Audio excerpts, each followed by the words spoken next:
Hi, Janelle. Hello. Hi. Are you seeing my video? No, but I can hear you. That's odd. So try going in the lower left-hand corner Yeah. and see if it says if there's a red line through the video. Or it says start video.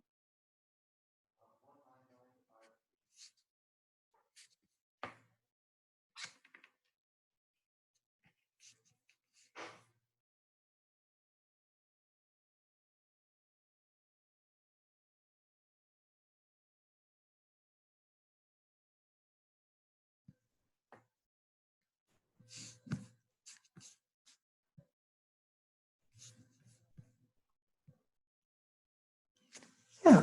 The button wasn't there. It just popped up now. I'm never quite sure at this. That's why we keep practicing.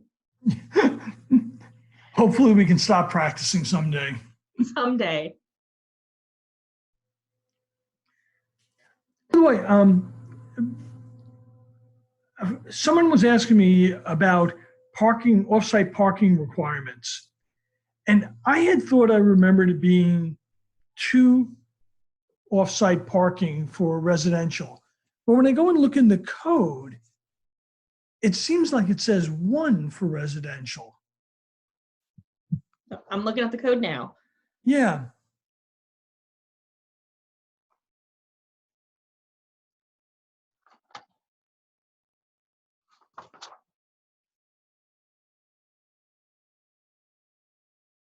Nope, number of required parking spaces single and multifamily dwellings is 2 per dwelling unit.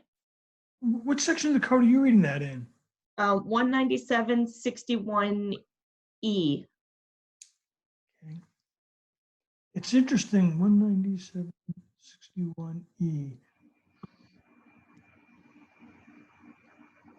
I think in the subdivision, 170, I think that might have been where did I see? I'm gonna have to go back and look now. Okay. Because that's what I remembered, but I just was confused. But being confused is not necessarily unusual right now. I assume you're still at home? Yes.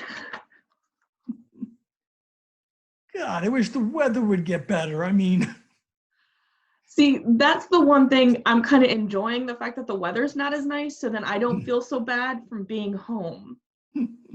So that's helping me a little bit. Have you heard from Sumner? I'm sorry? Have you heard from Sumner? No, I have not. Actually, I haven't heard from Sumner at all. Yeah, because he's not on yet.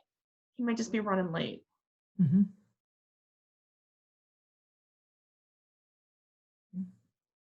Susan Love is on listening. Yep.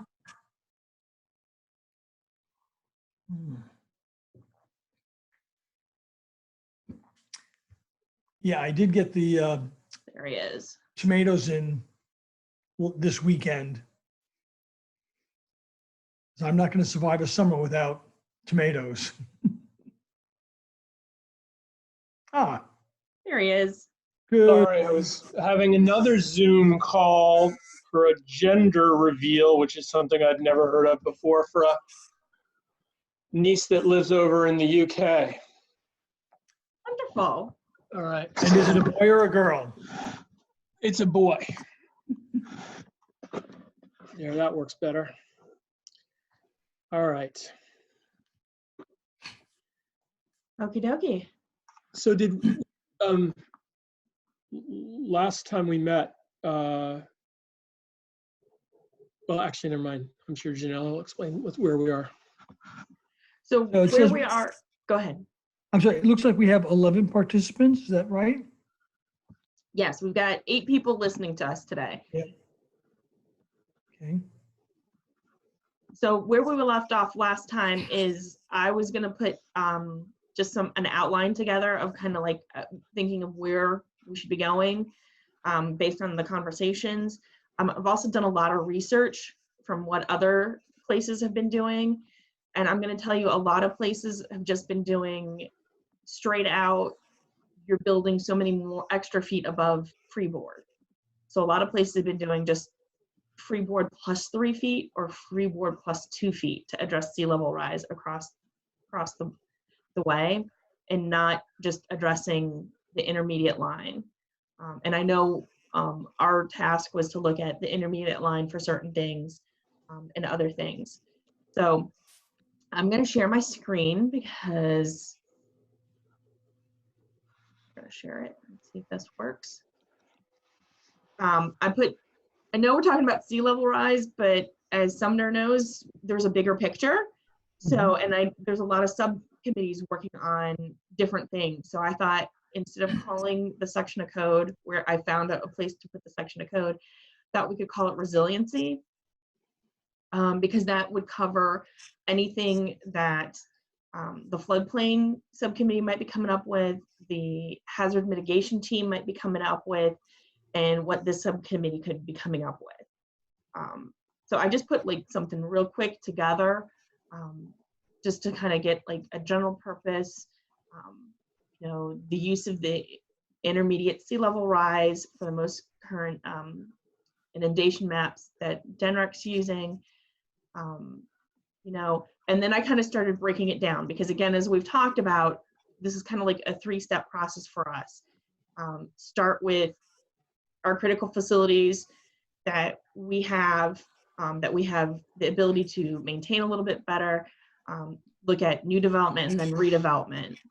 So just, you know, and then upon reading and looking at other things, they've exempted some historic structures and they've exempted other structures. So that's also why that's in there, just for like future discussion. But so right now, again, we're using the intermediate sea level rise, the most recent maps that from DENREC that they're using. And I've had a couple conversations with DENREC about what maps to use and what line to use, because there's a lot of information out there. And then put together, you know, what this is applicable to, and then started getting to our critical facilities. You know, one, public roadways that are located and constructed need to be designed to minimize flood damage and maintain accessibility with a 25-year sea level rise projection. You know, public facilities and utilities that are located and constructed need to be designed, and apparently I can't spell, there we go, to minimize vulnerability to flooding within the 40-year. And then new construction of critical facilities shall be located in the 500-year, and if not possible, they need to be designed to the 40-year sea level rise projection. And then redevelopment, you know, needs to be, you know, if they're going to be in the 100-year, to use the 100-year sea level rise projection. So I'm just throwing that out there. This is not set in stone in any way. It's just ideas, just to kind of get us starting to look at critical facilities. So Janelle, the B3, the new construction of critical buildings, facilities, I'm assuming what you mean by that is shall not be located in any place less than the 500-year floodplain. Yeah, I think for clarity, that's. Because, I mean, clearly it could be in higher ground, just not in anything that's more susceptible to flooding than the 500-year floodplain. All right, I'll work on wording for that. Okay.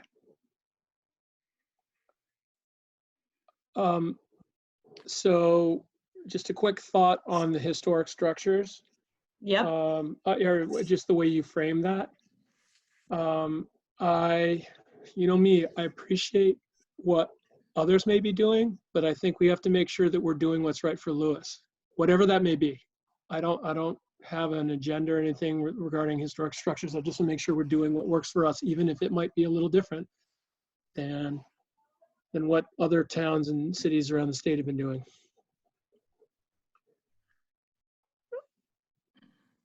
But I like the scheme as you've laid it out here. I particularly like the idea of trying to find some comprehensive way of connecting some of these different things under the purpose, or where is it? To allow the city to recover and endure. Oh yeah, this is all open for discussion. I'm just throwing ideas out there. Yeah, I mean, ideally, the first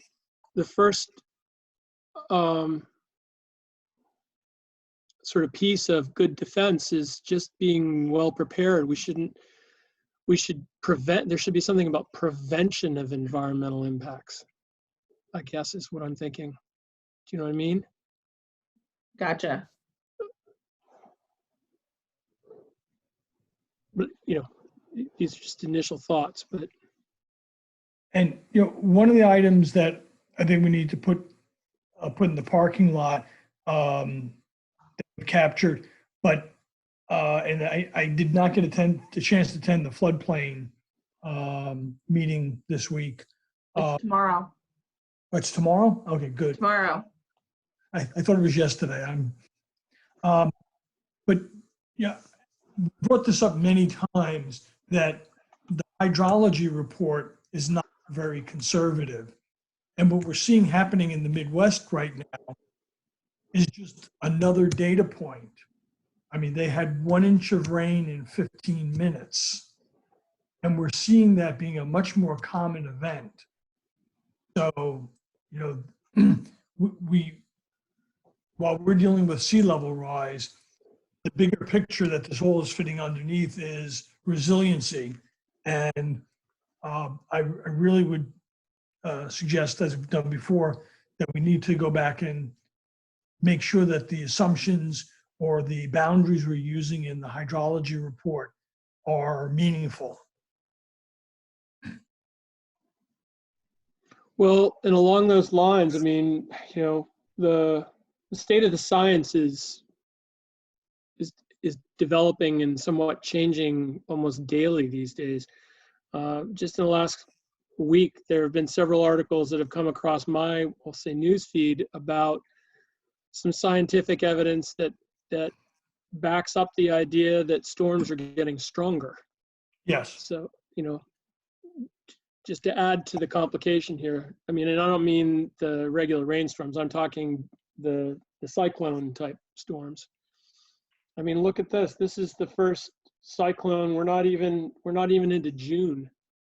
I mean, sure, it didn't come ashore, but it's right out there. It's been blowing for several days.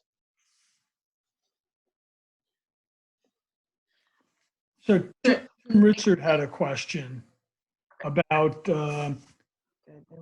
identify the municipality's sea level rise planning you're considering when preparing this draft document. I'm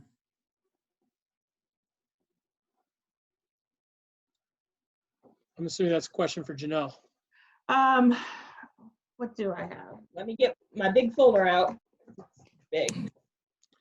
While she's working on that folder, I want to acknowledge Brent's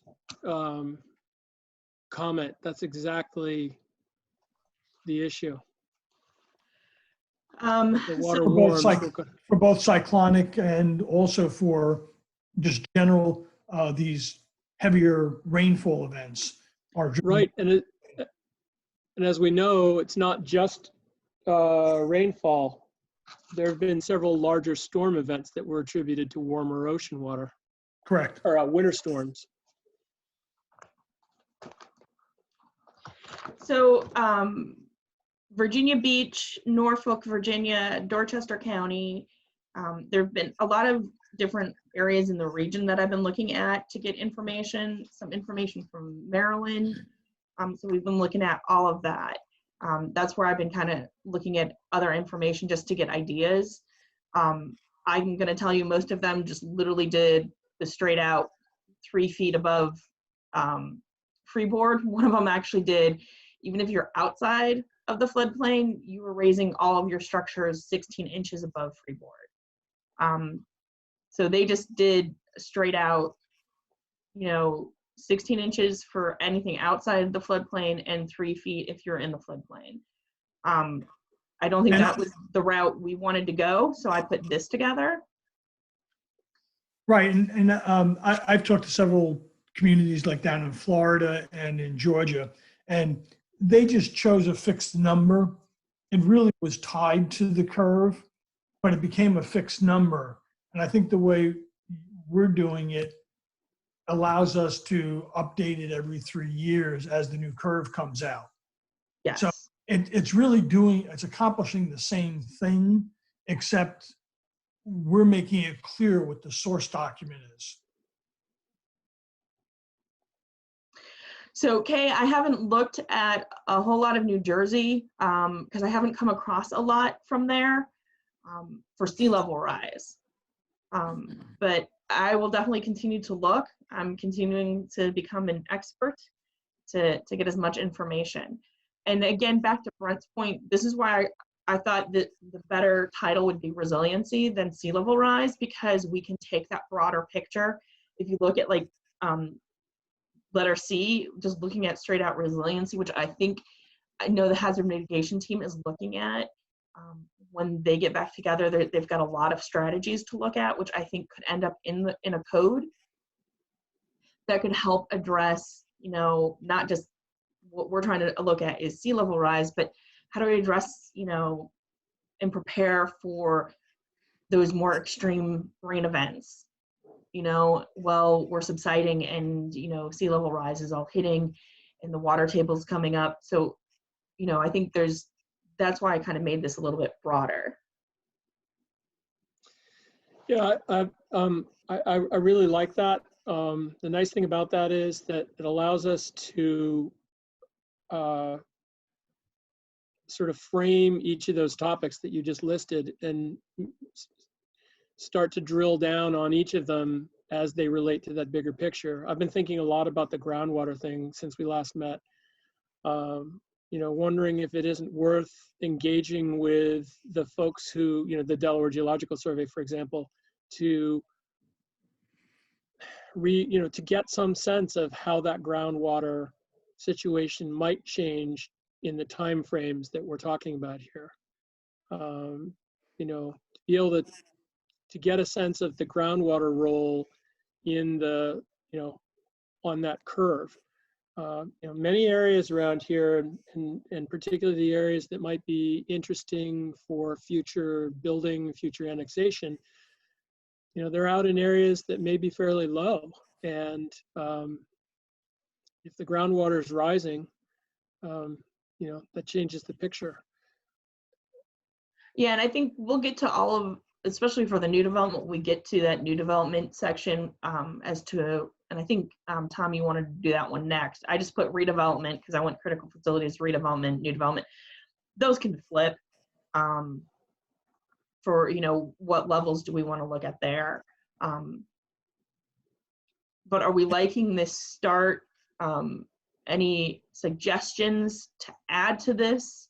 I know I've got to fix 3 and, or do you just want to kind of go through, like, I know we want to amend the purpose.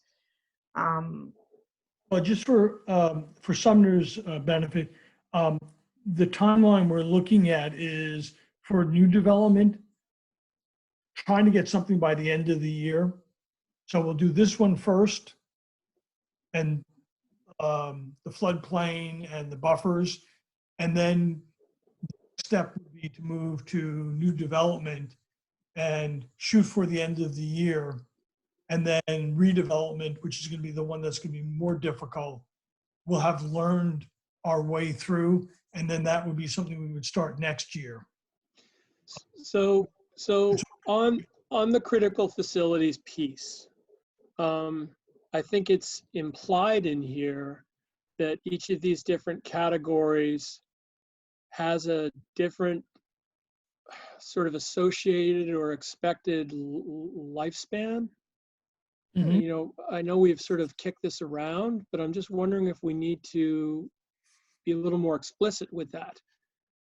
With the differences that we're folding into the 25-year phrase in B1 versus the 40-year in B2 and so on down the line. The idea is that some of these things are going to last longer than others, and we expect that we'll replace them. And I think I may have raised this before with respect to things like roads. At some point it's going to get a lot more complicated than simply adding asphalt to a road. There's going to be a lot more that's involved as elevations have to come up. And I'm just wondering if that can be captured properly with a 25-year time frame, or if we need to be thinking either greater capital expenditures or longer time frames for things that historically have been sort of shorter time frames and less expensive things like periodic road resurfacing. Does that make any sense? Yes. So the reason I wrote this, and in my notes I have it for discussion, is like, for one, public roadways that shall be designed to minimize flood damage and maintain accessibility with the 20-year 5 level sea rise projected. There might be times when that's not possible, because if we do that, then we are then in those houses have not been addressed to comply with the floodplain, that then we are creating problems where the road could be potentially higher than the elevation of the house. So I think I want to leave some wiggle room, because we don't want to, I don't think that's the intent, is to create more problems while trying to solve the problem, if that makes sense. So at some point, sea level rise is going to get to the point where none of this is tenable anymore. I mean, Right. we're, and that begs the question of, do we plan for, in the long term, forced retreat or what? Which is probably a bigger topic for the entire city to discuss. But you're right, Janelle. At some point, you can't raise the roads 3 feet. Right. I mean, when we live in a alluvial floodplain. So, alluvial outwash. We don't have the grade to do that. And along those lines, I know I was the one who's pushing for longer time frames, but item 4, the 100-year sea level projection, I'm not sure if you could really design a building facility for that level. I'm trying to remember what the 100-year elevation is. Well, it's anywhere from about 1 meter to 2.5 meters, depending on which curve you pick. And I think the intermediate one, the blue line, I don't have it in front of me, but it's at least 1 meter.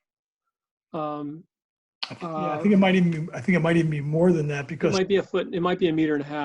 So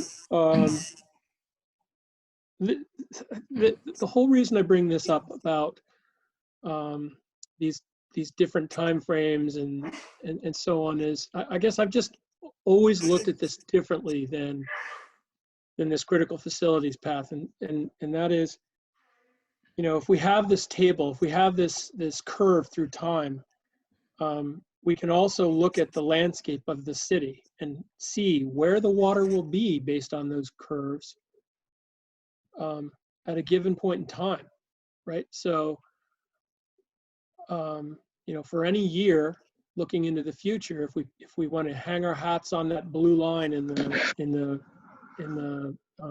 Sea Level Rise Committee paper, we can say with some confidence, I don't know how much confidence, that in year 2050, year 2070, whatever it might be, sea level will look like this. And of course, that's the average sea level. The water's going up and down every day and going up and down through the months and the year and so on. But we can visualize what that water looks like more comprehensively than picking off a couple of historic structures or critical facilities. And I'm just wondering when it's appropriate to do that.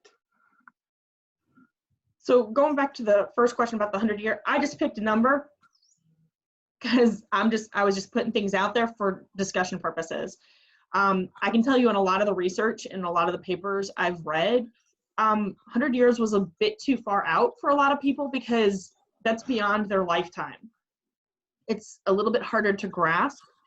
So a lot of people were doing like 50 years out and looking at that.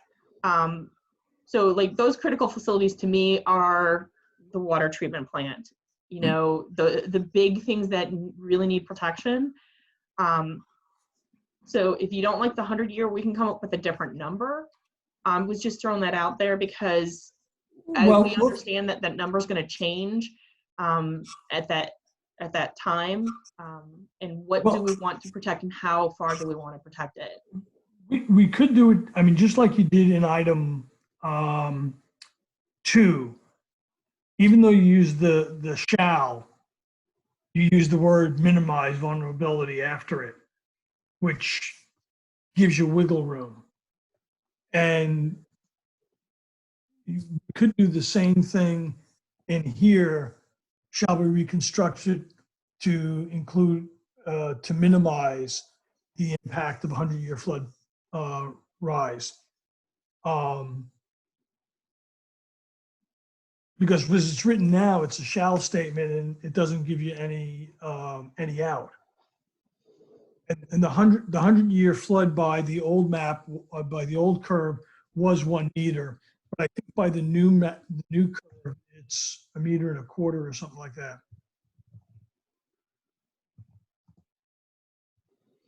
Yep.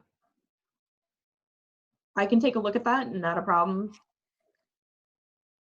As you can tell, I'm making notes as we go along. Yeah. So also something we need to figure out is critical facilities. I'll get you in just a minute, Gail.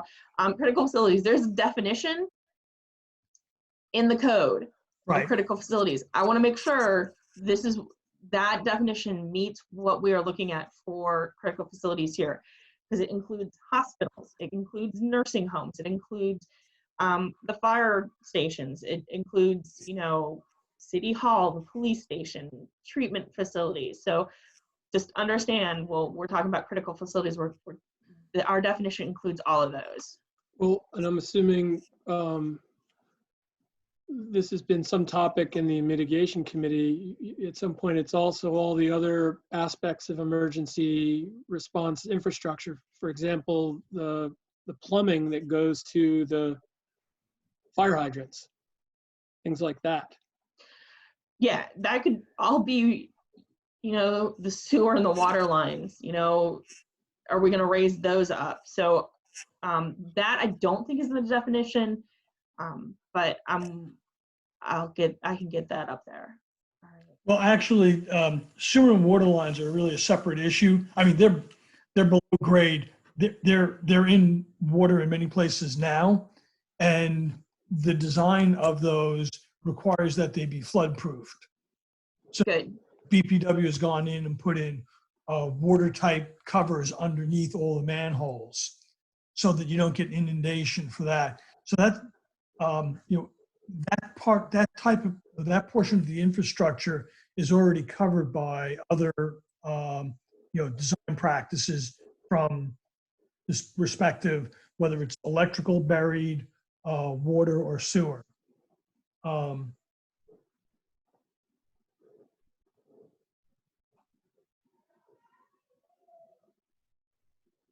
Are there issues with electrical as the water comes up? Yes, there could be, because right now the below ground portion is okay, but we have all these pad mounted transformers. And if the pad mounted transformers are in a floodplain, water and electric don't like each other. So let's add a 5 and, you know, look at ensuring utility.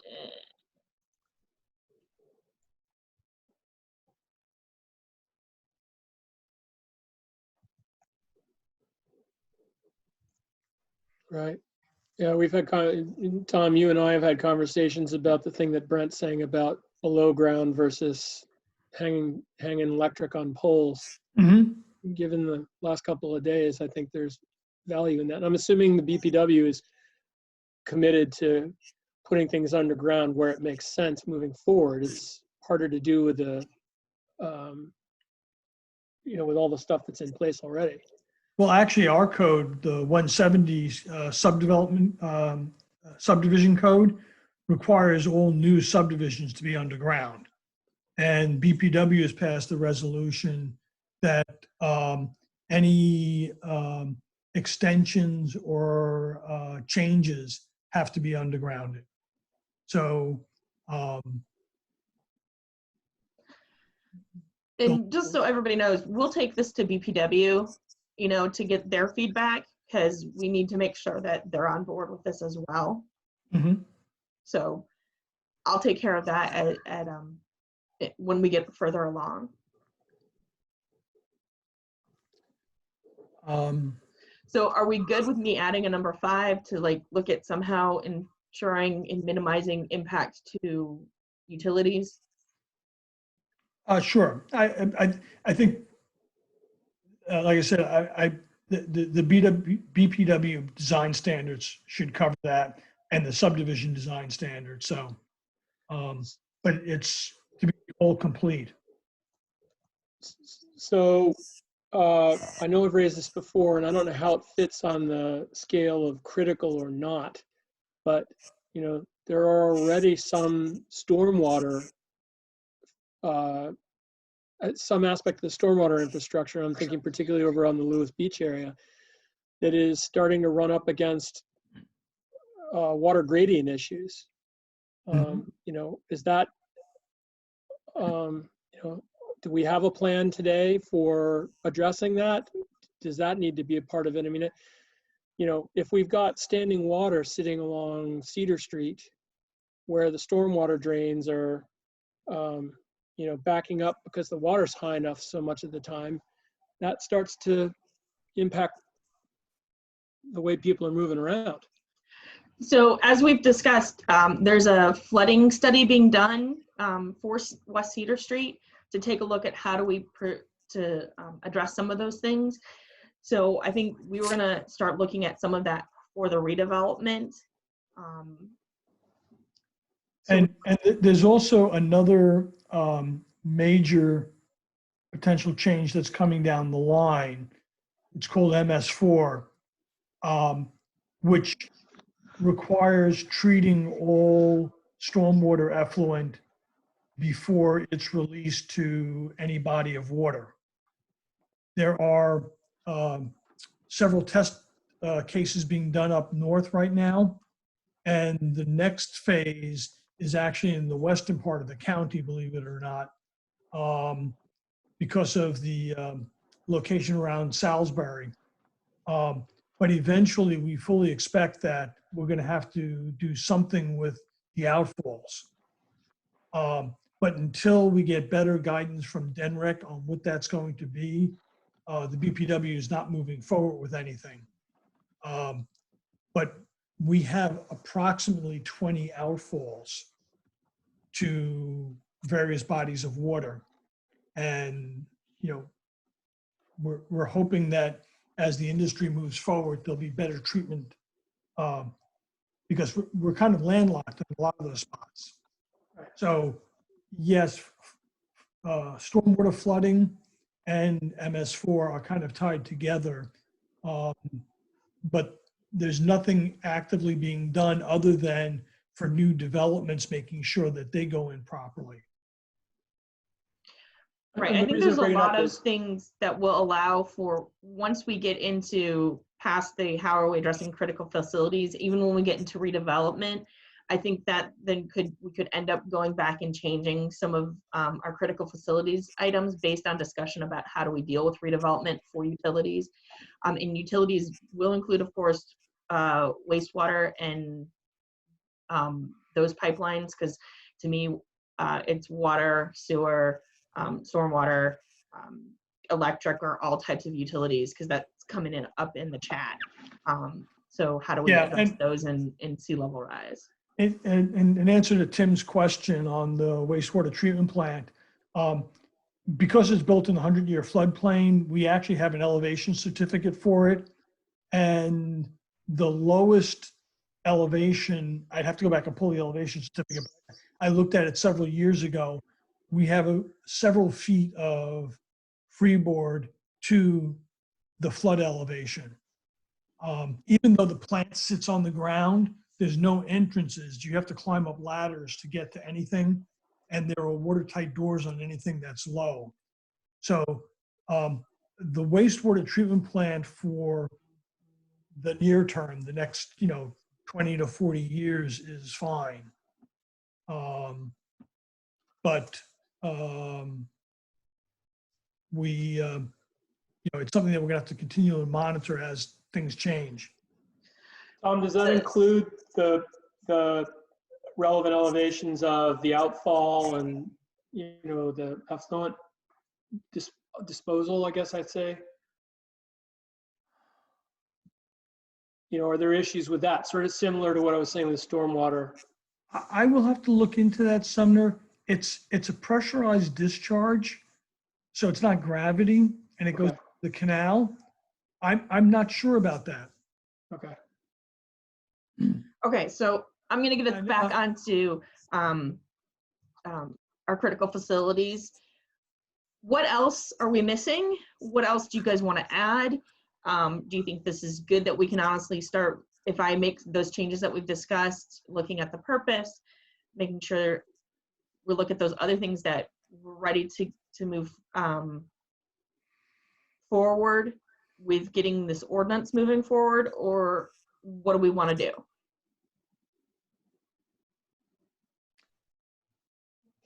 Well, I think the only thing that still begs is how we're going to determine which areas are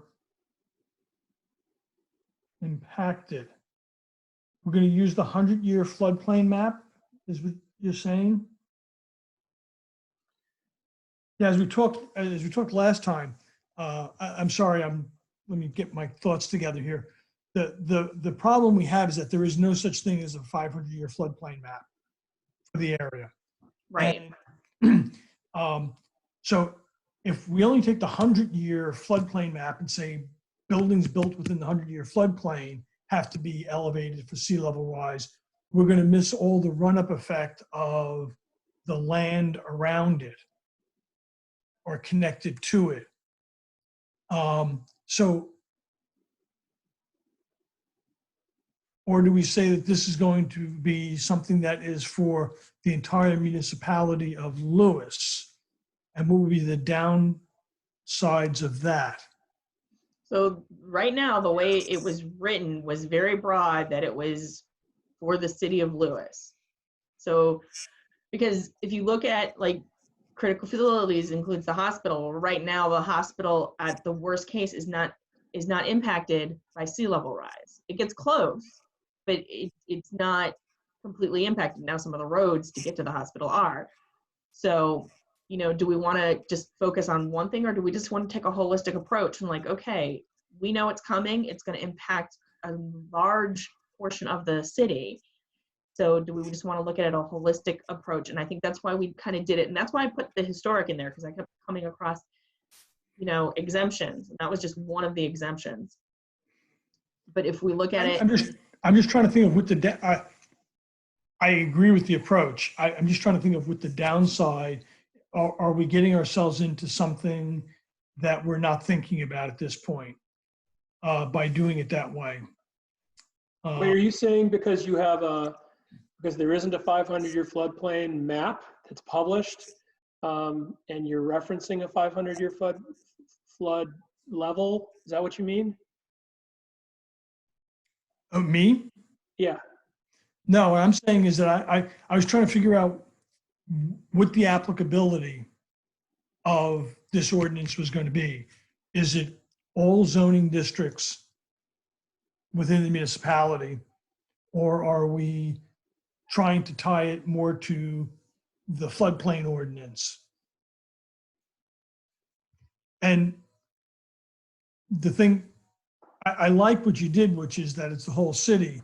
And I'm just trying to think of, I mean, hypothetically, if you had an area of the city that had 15-foot berm all the way around it, and then a low-lying area in the center of it, it would not be affected by sea level rise.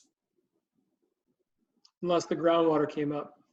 Right, but I mean, from a pure sea level rise perspective, and this would actually apply inside that area. And I'm trying to think if there's areas of the city where we have that natural type of barrier that prevents, but I mean, I guess it's probably not true because with Canary Creek coming in the back and the other creeks coming in on Kings Highway, probably eventually gets communicated to. So Tom, I think this is exactly why I've been suggesting coming at this a slightly different angle. The guiding principle that I use looking at sea level rise is, as the sea level rises, where in the landscape will the water go? So, basically what I think I hear you saying is, where in the city are there elevations that are such that they're less likely to be an issue, and where are the areas that are more likely to be vulnerable? At any time along that blue curve, you could say what's going to be wet and what's going to be dry and what's going to be damp. So go ahead. When we were talking about the wetlands stuff, whatever it was, a couple months ago, the suggestion was made that we look at critical areas. And often I'm wondering if we should be thinking about critical areas. Where are the areas of the city that are more likely to be vulnerable to sea level rise? And I'm not sure if that gets to what you're getting at, Tom. So we had a comment come in, if I can, that suggested it really should just apply to the entire city. They thought it just for new development, but I think at some point we've got a lot of buildings that are going to go through redevelopment that I think we need to look at as well. Because once sea level rise is happening, we're going to have that. And then if we just look at the properties in the 100-year flood, there are properties that are outside the 100-year flood. When sea level rise happens, again, the floodplain will probably change. But if they come in and like build a new building or redevelop the house now, and next year the floodplain maps change and we didn't get that taken care of, now they're at more risk, especially if we get back to some of the items Sumner talks about is the storm surge, the sea, the groundwater, impacts. So I think if it applies holistically to the city, I think that's a better route to go. Yeah, and I think I've talked myself out of my argument. So a couple of questions that did come in. Tim had asked about retention ponds. Obviously, that would be covered under the new development aspect. And once we came up with these, it would impact any new retention ponds. But yes, we have retention ponds that would probably be just like all other infrastructure in the city that would be potentially impacted by sea level rise. But I mean, at this point, we're going to grandfather in anything that's existing. We're not going to do mandatory redevelopment at this point. No, we knew those were going to be bigger projects and bigger discussions. So focusing on how do we address our critical facilities was the way to go. Gail has had her hand up for a while, so I'm going to allow her to talk and ask her question. Okay. She's got on mute. Okay.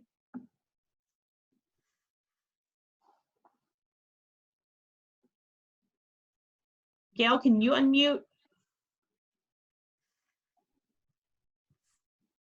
There you go. There, sorry. That's okay. I think that we need to, first of all, I'm so glad that you're all doing this. I mean, this is a wonderful discussion. that we've needed to have. So thank you.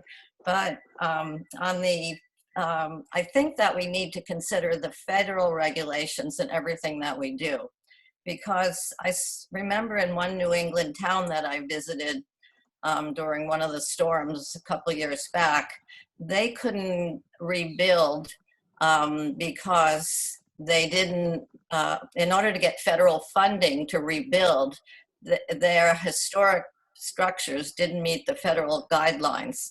And therefore, they were having a lot of difficulty getting the federal, money because they didn't meet the regulations.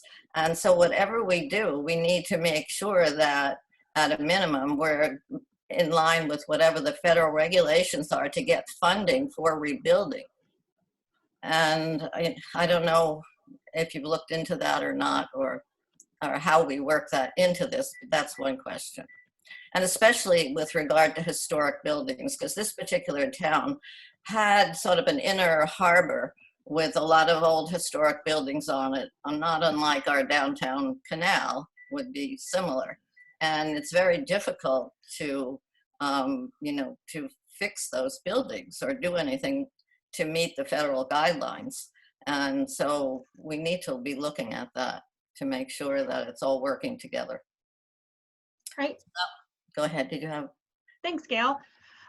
So again, when we get to historic structures, that's going to be part of a redevelopment discussion, because we know that's a big issue and a big topic. There has been some relaxation in some of the requirements that you can build back. I know some of the reports and studies I've read and ordinances, it was like you might have a historic structure, and we're talking about historic structures that are just as old as some of the ones we have in the city, and they were saying, raise it up, because it is important to keep that historic structure. If sea level rise is coming, we want to keep the structure, but we need to protect it. So they required it to be elevated. I'm not saying that's how we're going to go, but we'll definitely be making sure that whatever we do, we are keeping within federal guidelines, Fema guidelines for all new projects that we're going through. Yeah, and I'm sorry, I dropped off there. The Comcast lines with the wind are not doing well. FEMA has become a little bit more lax, because it used to be they would only pay for rebuilding what was there. And they realized that they were having to rebuild multiple things. So nowadays they're allowing for hardening of structures, improved, not replacing wooden poles with wooden poles. There's some more flexibility. It's still not anywhere near enough, but FEMA seems to be moving more in line with preventing the life cycle cost, or minimizing life cycle cost right now. So yeah, we'll definitely get into that when we get into redevelopment and other items as we move forward. I realized that going with the FEMA maps is it's it's the conventional way that we do things. But a couple of years ago, I went to the Rascal conference in Dover, and I think probably the biggest thing that I came away with was, at any one point in time, the FEMA maps are based on history. They're not based on looking forward. They're based on what's happened so far. And with the sea level rising, it seems to me we should be using the other forms of data to supplement the strict FEMA stuff. Because then we get locked into whenever it is that FEMA decides to update its maps, which are the moment they come out, outdated. So I think the issue here is we're citywide. Right now, the ordinance is proposed to be citywide. Doesn't matter what floodplain, or if you're in the floodplain, out of the floodplain, sea level rise, based on what I've kind of outlined, would it be impacted? So the FEMA maps really aren't going to impact it. It's the sea level rise curve as more information becomes available is what's going to impact this ordinance. But we have a bunch of references to 100-year and 500-year, which were completely locked into the FEMA designation. So we what have, does 100-year mean if it's not the 100-year floodplain or the 1% flood lines that FEMA draws? so the only reference we have for that is for the new construction of critical buildings is like, hey, get them out of the 100-year floodplain. That's what that means, and we discussed that. I need to rework that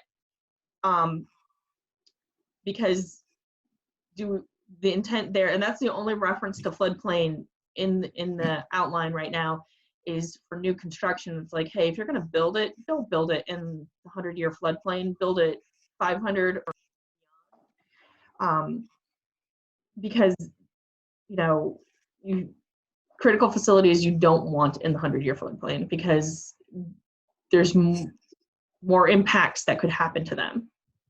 Well, but you allowed now for that in there or you have to mitigate because for example, cell phone towers are considered critical infrastructure, and their placement is based upon coverage areas. So you can't necessarily put them outside the 100-year floodplain all the time. But you have to mitigate, everything has to be elevated to be, so the equipment is safe and operable. And that's why I like the wording that you had there is, shall be built to minimize the impact. Yeah, I mean, I can definitely do that for others. I think the main one was how do we address roads? Because right now it's like, well, it might not be feasible to build that road to the standard because otherwise you could be having a negative impact on the houses that are there. And that's something we don't want to do. We don't want to create additional issues. So, that's why I can add that into the other ones as well. And Brent has just pointed out, that the FEMA flood maps are what our insurance ratings are based upon. I mean, they are the legal adopted maps in the city code. The only thing that is a little more difficult with them is that the 100-year flood elevation is not the same every place. Right. Yeah, that I know we're going to have that discussion because it's like, if you're building so many feet, like when we get to redevelopment or new development, it's like, okay, I've got, elevation of 6 over on this side and an elevation of 8 over here, but we've all got to build to, a certain level of sea level rise that we get into building height, we get into, other issues that I know were, going to take a little bit more time to get through than the critical facilities. Yeah, and just take an area that's outside the 100-year floodplain, but is only out of it because it's up 2 feet above that. What is the elevation that structure has to be built to? So if we have a critical facility, it would have to be to the intermediate line of a 25, 50-year line of that intermediate line. But we're taking... That's what would have to be built to. Now, if it's in the floodplain, it has to meet its freeboard requirement. But if our sea level rise exceeds that freeboard requirement, then it's getting built to the sea level rise requirement. And if you're outside of the floodplain and we say, okay, you have to meet the sea level rise requirement, then you're going to meet whatever that sea level rise requirement is. But what's the base elevation? Because right now in the floodplain, it's base flood elevation plus freeboard. Your first floor elevation has to be. If I go and I'm 1 foot above the 100-year floodplain, so I'm adjacent to it, what is my base flood elevation there? that I then have to add the sea level rise to? That's going to depend on where you are. That's always going to depend on where you are. Like for newer developments, that's going to be easier because they're typically grading it to get it to a certain level so they can allow for drainage and utilities. For our existing developments, you know, we've got houses everywhere. That's why, you know, we were focusing on the critical facilities right now, because whatever you, I think this is no, because it's not the ground elevation, it's the base flood elevation. Mhm. And we don't have a base flood elevation other than what's stipulated in the FEMA maps. right. And, you know, for example, I mean, we've seen parcels of land where half the land, the flood elevation is 6.5 feet and half is 7 feet. But if I go outside of that, directly adjacent to it, that's outside the 100-year flood elevation, there's no flood elevation specified. So if I was to build a house there, how do I calculate where the first floor goes? I think we're missing that. No, I think if you're already outside the floodplain, you have an elevation of that property. You have that however that property's been graded, you have that elevation, and then you just add your sea level rise to it. No. In the floodplain, you have your base flood, and then you have your freeboard, and then you have your floodplain. That doesn't work. My house, the ground elevation outside my house is 13 feet above sea level. It's not practical. It's not needed to add 3 feet of sea level rise when I'm already at 13 feet, because it's never going to get here. So in that case, maybe you don't need to move the building or address the building because the house is already in compliance with our requirements for sea level rise. I understand it, but that still begs the point then, what is the base flood elevation in a So if you're outside area? if you're outside the floodplain, there is no base flood elevation. It's whatever the elevation is. And then we'd have to look at that. This is why we put that discussion for redevelopment and new construction off on a different task, because those are going to be the bigger questions.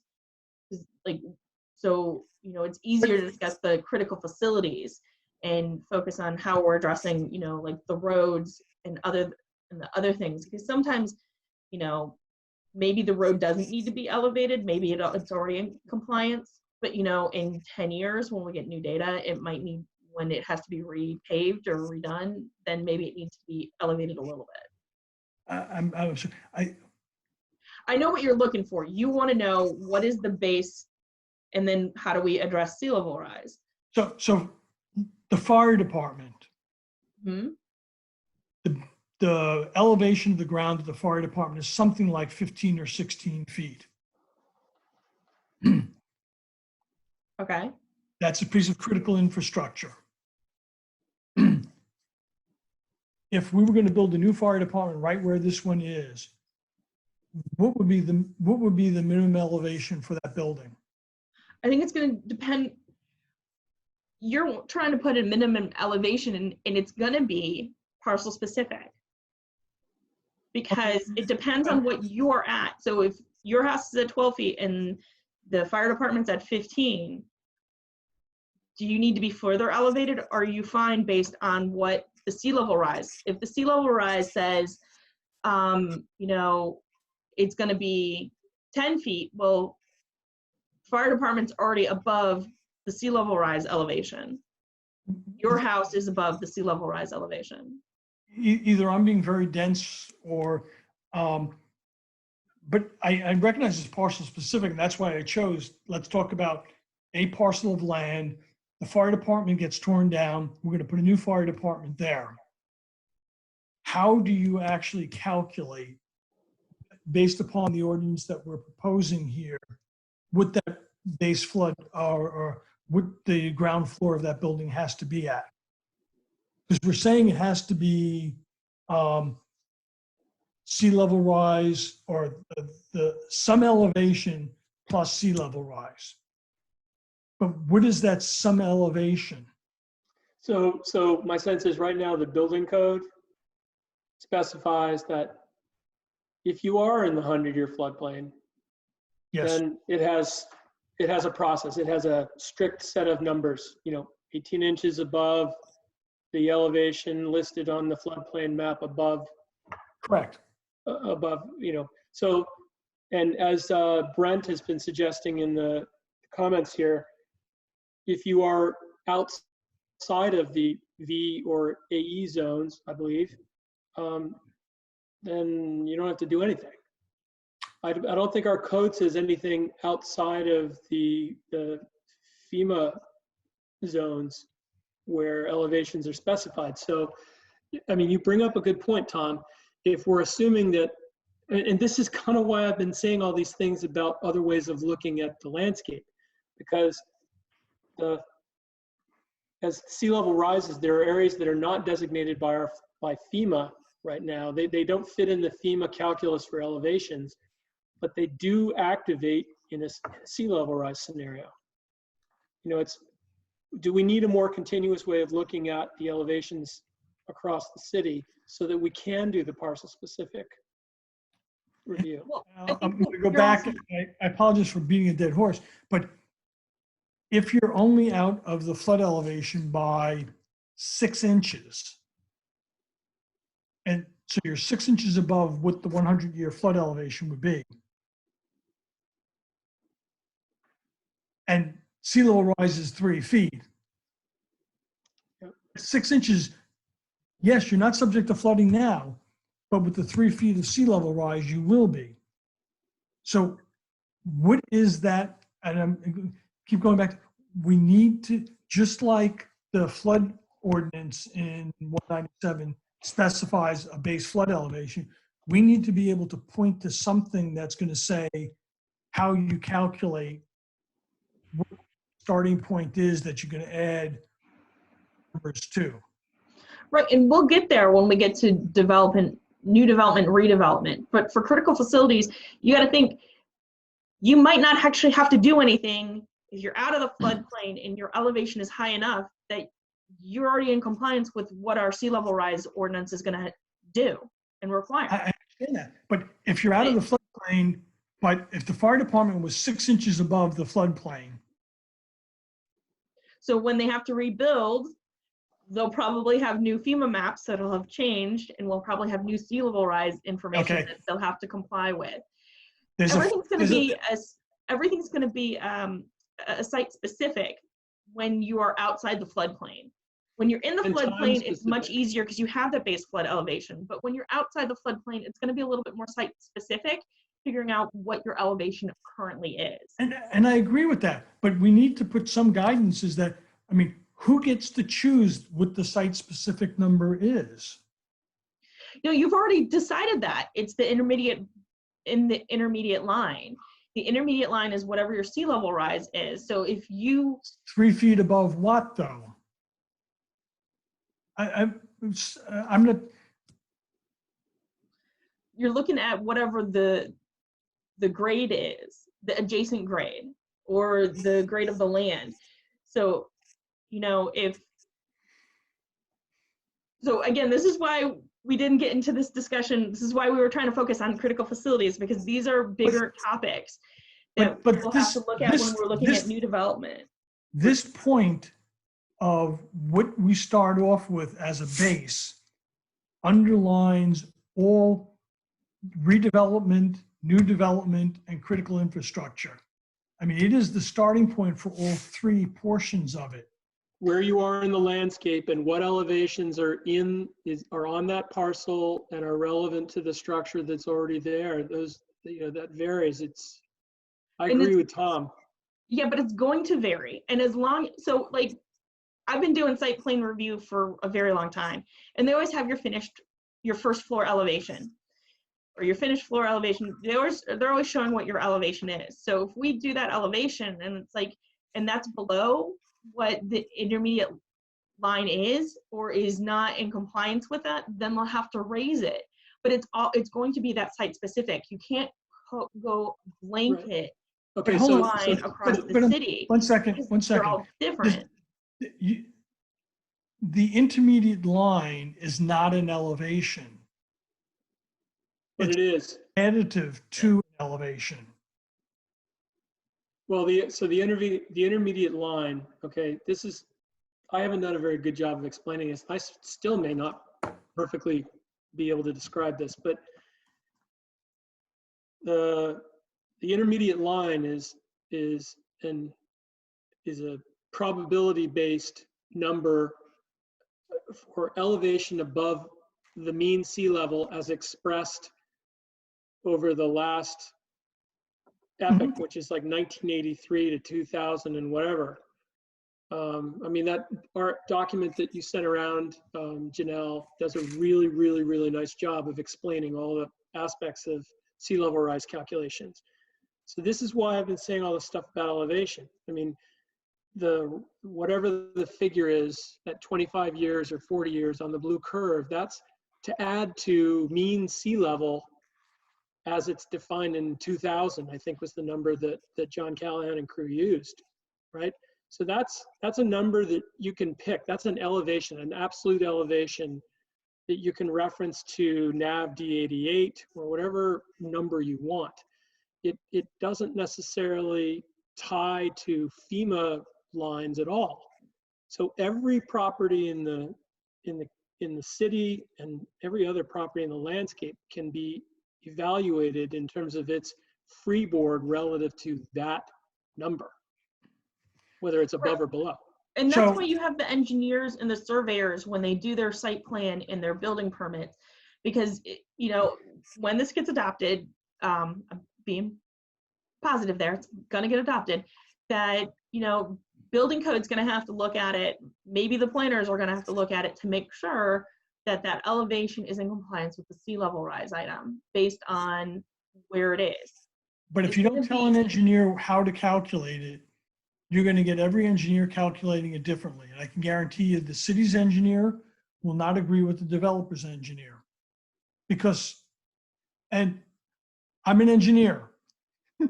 Janelle, I think one of the things, so 19773 is the floodplain ordinance. Mhm. And, you know, one of the things I was hanging my hat on is 19773, paragraph 4.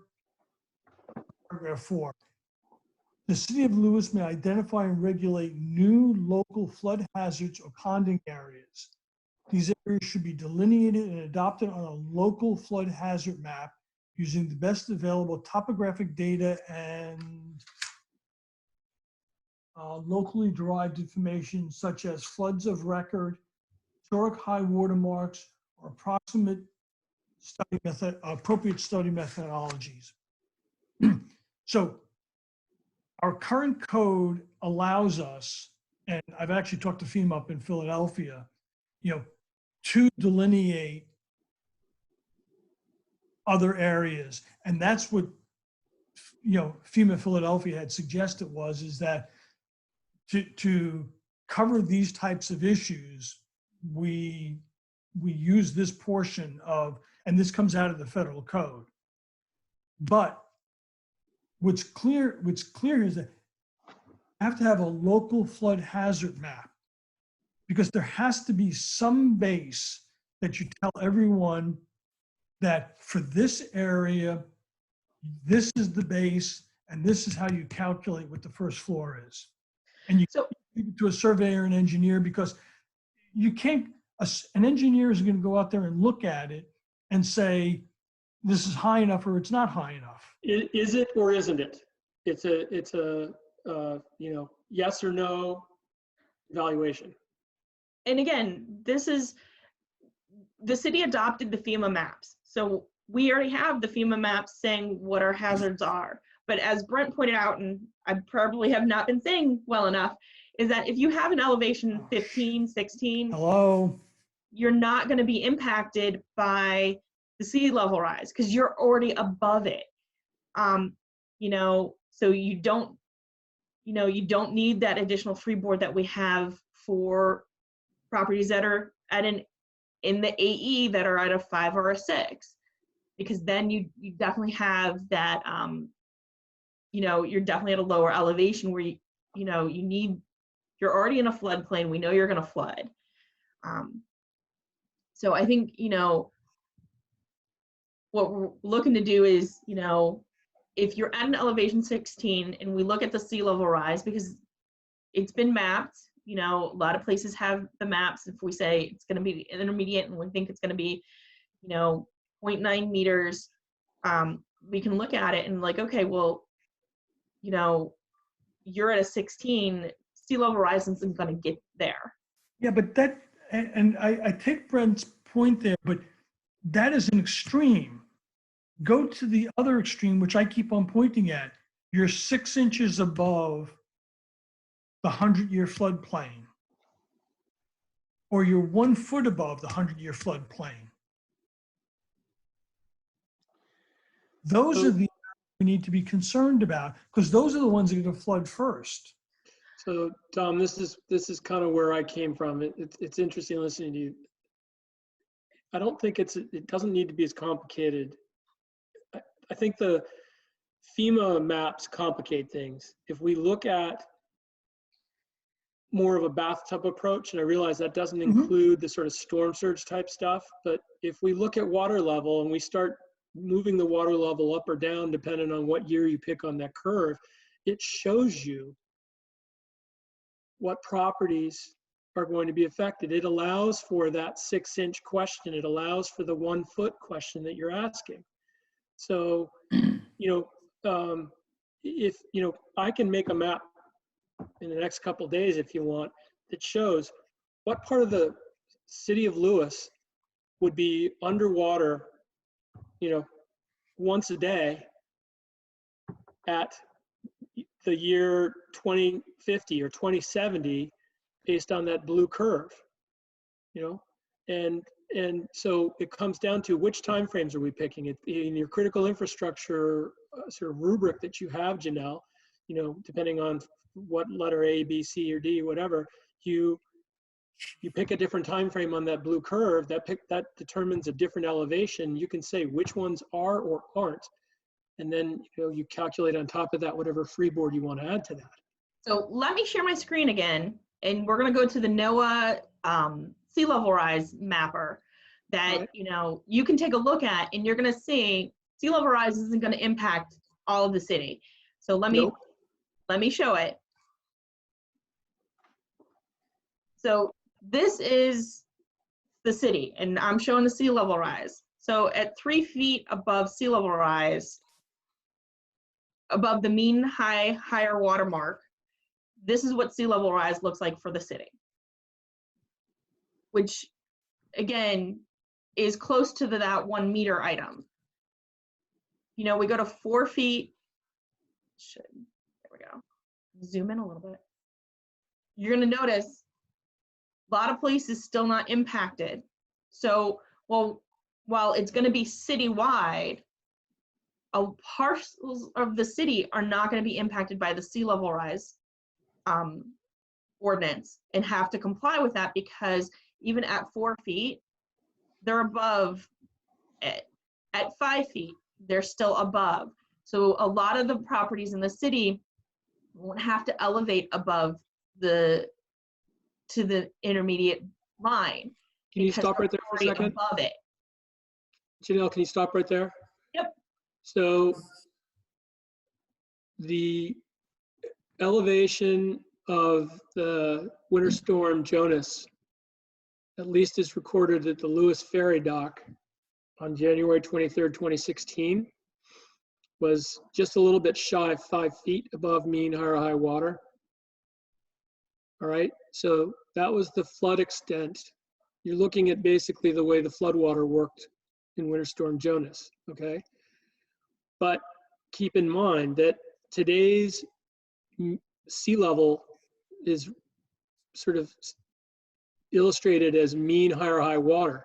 Today's sea level is 5 feet below what happened on January 23rd.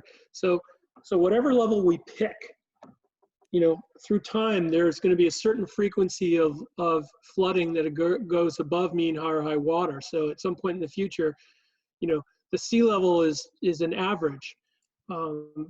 So, I think we have to, part of this process has to be how much nuisance flooding, how much water above whatever the sea level is going to be, are we willing to tolerate for a given class of facilities? Does that make sense? Yes. Right? And again, that's also why I called it resiliency, because we've got the mitigation team that's looking at things. We've got that grant that's working on flooding for Cedar Street. So we know there's multiple factors, but right now it's how do we want to address sea level rise? Because if sea level rise increases, which is why it's like, do we want to use the intermediate line or do you want to use the higher line? Because if you use the higher line, then you are including more of that flooding that you're expecting. Because yes, when the sea level rises, that flooding is going to come farther in because of just the way it's going to work. Sorry. I think the way the Callahan document works, it would suggest, at least at the tail end of that long document, it would suggest that the answer to the question you just posed, Janelle, is based on what you're worried about protecting. If you're worried about protecting critical facilities, things on longer time frame, bigger capital investments, you should be looking probably at that higher risk curve rather than the intermediate curve, because your tolerance for it being flooded is probably less than something that's less expensive and more replaceable. Right. And this goes back to my original question when we started off with, does this apply to the entire city or just the specific areas? And this is the problem with it applying to the entire city. Now, what I had proposed originally was that we only make it apply to the area adjacent to the 100-year floodplain, kind of what Sumner was saying, using the bathtub curve for an inundation to figure out the boundaries of what would be covered. I mean, it seems to me, while you were talking about this earlier, Tom, that what came to mind, and I see that several on the call, particularly Susan Love is on the call. She might have something to say about this. At some point we're reconstructing what FEMA does. We're expanding, we're creating that special flood hazard area. So but my understanding is FEMA's. The way the FEMA maps are drawn is it's a model-based approach that takes the bathtub, but then it adds things like probabilities of storms of a particular duration and magnitude. Mm-hmm. Unless we're going to do that, we're going to end up with this sort of mutt that is a mixture of that model-based approach and then something that's just saying add 3 feet to that or add 18 inches to it. It won't account for the increased storm surge or other factors as the water rises. I don't have the answer to this question, but I think at a minimum we should be simply adding a bathtub, elevation buffer to the FEMA maps. I mean, I think you have a really, really, really important point about this. What about being 6 inches above the FEMA line? This is the issue. As time goes by, any property that was previously high and dry will no longer be high and dry. The question is, how often are we willing to let it be damp? How often are we willing to let it be wet? What tolerance do we have for different levels of flooding, different frequencies of flooding? Well, and I think it goes back to, if you're 6 inches above, you're being in the 100-year floodplain, sea level rise calculation is going to catch that property. But if you're 3 feet, 4 feet above the floodplain, it's not going to catch it. So again, it's going to end up, unfortunately, for some places, it's going to be an individual. What is that property looking at? It's an individual site looking at, and making sure that when it goes through review for permits and everything, that it is compliant with what has to be done for sea level rise.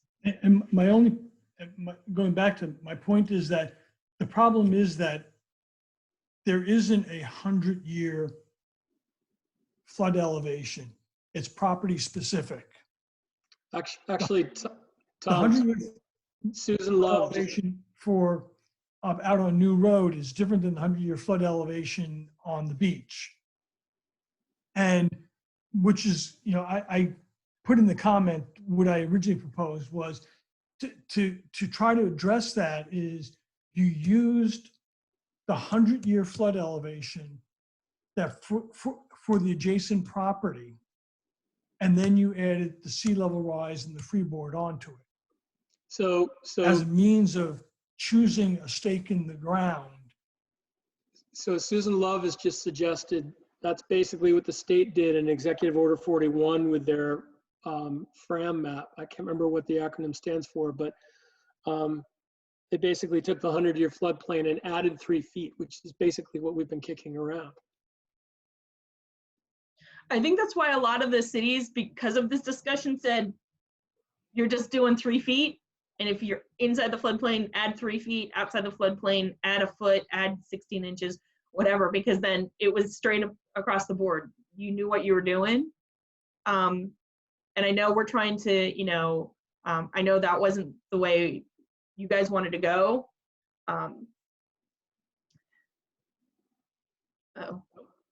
Tom's. Yeah, and I agree. Apologize. Kind of getting into the city facilities versus, private properties, which is a bigger discussion, which is why we were breaking it up. Ultimately, the C doesn't care if you're private or public. No, but for the way we're trying to get this ordinance through is we're looking at critical facilities, which are typically more public. And then how do we address new development and redevelopment, which is, I think, a lot of the bigger problems that we're discussing or the bigger issues we're discussing today is, because a lot of new development is going to be outside the 100-year flood. Because right now the city doesn't allow development in the 100-year flood, but we know it's going to be adjacent to it. So how do we recognize that? How do we address redevelopment? A lot of the redevelopment is going to be in the 100-year flood. So how are we addressing that? So again, big options, and Susan gave me a link to the flood avoidance. So I will definitely be looking into that. I know she gave me a bunch of other stuff to read, and I'm trying to get through it. So I'll take a look at that, so we can continue to make sure we're keeping progress and addressing all of the concerns. I hear what Brett's saying about you can only manage the snapshot in time. But, this is planning. I think we should be using the best available information we can to prepare for and protect ourselves against what we can say about the future, even with some probability. And I think that's why we've discussed, and I think there was complete consensus, is that, at the time of development, whatever the most recent DNREC, UD, sea level rise projection is, that's the line you're using, because we expect today's to be different from tomorrow's. So we've put that planning and that flexibility in there, so it's not just, because some things it is just a time and place. You can't get around that. But in this instance, we can allow for that flexibility and that line to change over time. And also recognize those FEMA flood maps are going to change over time. They typically do them, 7 to 10 years. We get new flood maps. Sometimes it's a little bit longer, but expect those to change, and then again, for some of the other issues, for storm surge and other flooding, I know that's why I left that whole section for resiliency, because I know there are other options to help reduce the impacts of sea level rise and flooding and subsidence and groundwater and all of those things that we've got going on. And we all recognize the flood level maps will change over time. However, we're putting in buildings that are going to be here for 40 to 100 years or longer. And so you can't, we don't have the ability to just wait and let the maps catch up with it and then say, we're just going to go and jack every house up as every time the maps change. You know, we're putting in things that have, they're durable goods. And that was, you know, the point from the last meeting. Yes, we want to be able to update what we're using, which is why we're choosing the blue on the curve for the future. But we need to be, as Sumner points out, you know, we're planners. We need to plan for this so that 40 years from now, we're not leaving as a legacy a bunch of new buildings and properties that are having water lapping at their front doors. Frankly, a liability, not just a legacy, a liability. Yeah. And again, that's why when I put down for the critical facilities, certain ones had different years of sea level rise they had to meet, because we're taking that into consideration, because roads get done every 20 so odd years. So they don't need to be built to the 100-year, because why spend all that time and money and effort when they're going to get done 4 to 5 times in that 100-year time frame. But, you know, a building's definitely going to last longer. So we want that to be, we want to look at that at the higher level. But you know, I want to go back to regardless of whether you're talking about critical infrastructure, redevelopment, or new development, if we need to set what the base elevation is, because that's going to be the foundation under all parts of the ordinance. What you proposed is perfect, you know, is fine. We can work on, you know, if it needs some refinement, but we have to choose how we're going to start the measurement. What's the foundation that we're using? And then the 3 ordinances can get built on top of it. And for that matter, the floodplain ordinance probably would also be impacted by that. You're saying in order for, we have to make it interpretable. We have to make it so that landowners, developers, whatever, can understand where they are relative to the code. Well, and I think Brent's made a good point. You're using the freeboard or you're using the adjacent grade. That's the only thing we have to work with right now. Again, it's going to be site specific. I can't go blanket across the city and say you have to use this number, because the city's not flat. The city has some elevation to it. So again, if you're in the floodplain and I'm at a 6, well, I need you to get up higher than if I'm at a 12.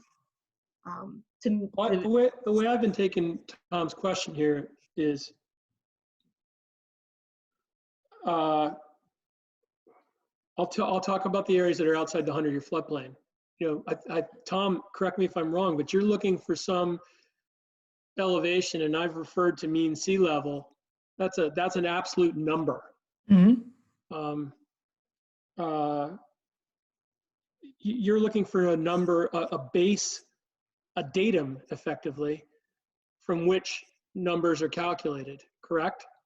You just want that number to be very clear. What elevation relative to NAV D88 are we specifying any numbers, whether they be freeboard numbers or whatever numbers they're going to be? You know, in the 100-year floodplain, either you're in it or you're not. And then when you're in it, you've got a base flood elevation you need to meet. But you're talking about areas that are outside the existing AE zones where there is no base flood elevation. What's the elevation that matters relative to our blue line numbers? Is that what you're asking? Yeah, that's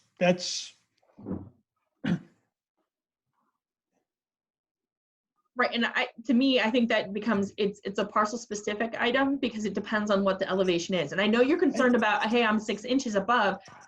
Well, we know that 6 inches above is going to have to meet, you know. and I'm fine with it being parcel specific, but you have to give how you're going to apply it to every parcel. Otherwise, it becomes arbitrary. Right, because there's some parcels in the city that this will not impact at all. Absolutely. Let me come up with some verbiage and play with that for next time. Yeah, I mean, because, and it could be as simple, hello? Yep. I'm sorry, my internet connection needs to be buried below ground. Blaming the wind today. It's terrible. I've been blaming Comcast for, yes, that's exactly it, is we need to come up with something that we can then hold whoever it is accountable to, that this is the way you calculate this. And it's very clearly laid out in the Right. ordinance, and we need to be as clear in any other portions. Otherwise, it's going to be subject to interpretation. Okay, I will work on verbiage to get that figured out. And I'll write some. I'll try to write something up better. I mean, I thought that using the bathtub method of the adjacent property and the run up on the sides was a way, because going back to the base flood elevation is not the same elevation throughout the city. I'm assuming those base flood elevations that are different throughout the city within the FEMA maps are based on the prediction for storm runoff and storm surge and stuff like that. The closer you are to things like Roosevelt Inlet, the higher those numbers get, for example. I think that's true, because in general, the numbers I've seen tend to, the further you go away. But going back to the properties out on New Road, the base flood elevation there for 100-year is lower than it is out on the beach. Okay, so I'm going to work on that. I'm going to make the changes that I highlighted in green on the outline. What else do you want to have ready for the next meeting, and when do you want to have the next meeting? Well, I think if we just try to tackle at the next meeting what we're going to use as foundation, I think, Janelle, you've done a great job on the rest of it. We could just wordsmith that. Yep. Can you send copies of these things before we meet, just so that I hate wasting time on a call to review something and try to understand it. I'd much rather have a chance to read it and think about it before we're talking. Yep, I'll send it out. Just please don't reply back to it. Oh yeah, gotcha. I just want to be able to review it. For FOIA reasons, I will send out information. And when we get closer, I will definitely make sure it's getting on the website. Because right now it's just a very draft outline. So let me, I'll get this tweaked and updated, and then I'll get that on the website, and I'll email it back to you guys. Just again, please, if you're going to respond, just call me. And the other thing is, going back to the historic structures, I think we probably need to talk to the HPC. Yeah, that was just an idea thrown out there, just from what I was coming across from others. So again, that was high level for discussion purposes.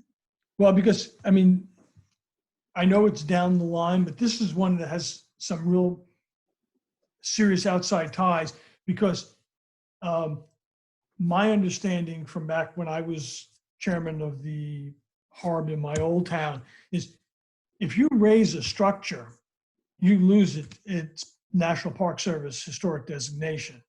Right. And they had very strict requirements. I mean, they wouldn't allow solar panels. You couldn't put triple track windows on them. I mean, there's all sorts of things. So I just want to make sure that we get some feedback, because on the one hand, I understand protecting the from flood. On the other hand, if we're going to destroy the historic designation of them. So I can tell you, I was on a webinar last week about sea level rise, and one of the towns was Charleston. Very historic, and they've made they're making them elevate, and they're still in compliance with their historic. So I will reach out and try and gather more information on how they did that, because I know they were doing that. And that is also a very historic.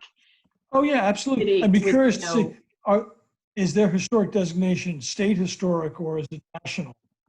I'm gonna guess it's probably a little bit of both. Yeah, I'd just be curious. I don't know where they stand at this point. I mean, Yeah, I know they were still working on it, so I'm not sure how much they've got implemented, but I'll take a look. Okay, so I've got working on verbiage for applicability. That did not come out right. I'll update the items that I highlighted in green. So when do we want to meet next? Wait, just one more comment before we talk about dates. Go. In the last the floodplain group, the one that Joe and Melanie are running, I think it was Melanie suggested that we need to find a way of making a bridge between at least these two committees, and I agree with that. Yeah, that's my job. Okay. Yeah, okay. because I'm kind of, and I'm not trying to my goal is to make sure that whatever anybody's doing, floodplain, wetlands, buffers, mitigation, that they all tie in together and that they work together. I'm, right. I expect everybody else to make sure that they're doing that, but I find that as to be one of my goals, because I don't want, one group doing something that completely, doesn't go with what the other group's doing. I don't want to be reinventing the wheel here. Right. But I'm going to think outside the box, so I'm going to push. That's okay. so, How long do you need? What time are we thinking? How far out? That's up to you guys. well, I mean, you're going to do some research. So, I mean, is 2 weeks from now reasonable? I don't know what you got with the other group, so. Yeah, because tomorrow I've got floodplain. Next week we've got LPC. Right. So we're looking at the first week in June. Yeah. Okay. So my Outlook froze, so I'm rebooting it. Give me just a minute. I'm fine with any day that week except for Thursday. Except for Thursday.